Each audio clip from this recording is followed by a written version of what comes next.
लोमड़ी और शेर की कहानी। एक घने जंगल में एक चालाक लोमड़ी और एक शक्तिशाली शेर रहते थे। शेर जंगल का राजा था और सभी जानवर उससे डरते थे, जबकि लोमड़ी अपनी चतुराई के लिए जानी जाती थी।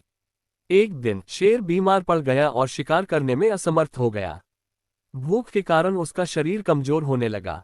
ये देखकर लोमड़ी के दिमाग में एक चालाक योजना आई। वह शेर के पास गई और बोली, महाराज, आप जंगल के राजा हैं, आपको शिकार के लिए दौड़ने की क्या जरूरत? अगर आप चाहें तो मैं खुद आपके लिए शिकार लेकर आ सकती हूँ। शेर को यह विचार पसंद आया और उसने अनुमति दे दी। लोमड़ी ने पहले एक मासूम हिरन को बहाने से शेर की गुफा में बुलाया। जैसे ही हिरन अंदर आया, शेर ने उसे झपटकर मार डाला और खा लिया। इसके बाद लोमड़ी अलग अलग जानवरों को अपनी मीठी बातों में फंसाकर शेर के पास लाने लगी और शेर मजे से शिकार खाता रहा। कुछ दिनों बाद एक चालाक गीदड़ को इस चाल का पता चल गया। उसने जंगल के अन्य जानवरों को सतर्क करते हुए कहा, लोमड़ी हम सबको धोखा देकर शेर के पास भेज रही है। अगर हम सावधान नहीं रहे तो हमारी भी बारी आ जाएगी। ये सुनकर सभी जानवर सतर्क हो गए और लोमड़ी की बातों में न आने का फैसला किया। कई दिनों तक जब कोई शिकार नहीं आया तो शेर को शक हुआ।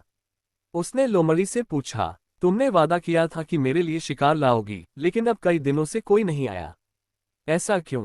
लोमड़ी घबरा गई, लेकिन अपनी चतुराई से बोली, महाराज, जंगल के जानवर कह रहे हैं कि अब आप कमजोर हो चुके हैं और शिकार करने लायक नहीं रहे। वे आपकी शक्ति का मजाक उड़ा रहे हैं। ये सुनकर शेर को गुस्सा आ गया।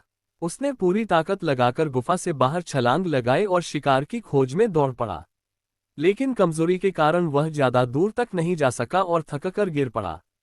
ये देखकर लोमड़ी ने ठहाका लगाया और बोली, महाराज, शक्ति से ज्यादा बुद्धि की कीमत होती है। आपने मुझ पर शक किया और अब आप और भी कमजोर हो गए हैं। ये कहकर लोमड़ी वहां से चली गई और जंगल में अपनी चालाकी की वजह से आजाद घूमती रही, जबकि शेर अपनी मूर्खता की वजह से अकेला रह गया।